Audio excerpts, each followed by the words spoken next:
En France, le couvre-feu sera étendu à 38 nouveaux départements dès vendredi soir. Le Premier ministre Jean Castex a justifié cette mesure par l'augmentation du nombre de cas de Covid-19.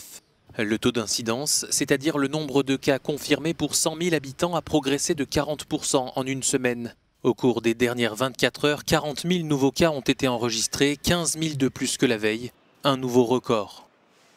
Ce sont 54 départements et un territoire d'outre-mer qui seront soumis à la règle du couvre-feu, soit 46 millions de nos concitoyens.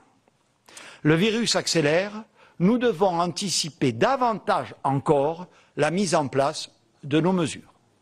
Ces mesures sont lourdes, j'en ai conscience, mais je constate aussi qu'elles sont bien respectées.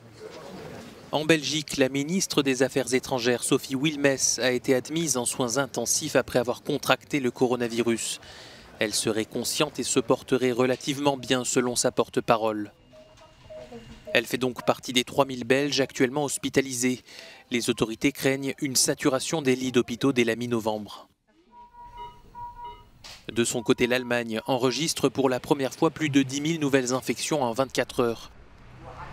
70% des lits de soins intensifs sont déjà occupés par des patients Covid.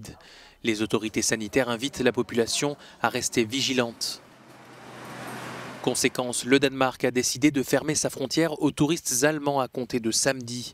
Le pays scandinave enregistre 760 nouvelles contaminations ces dernières 24 heures.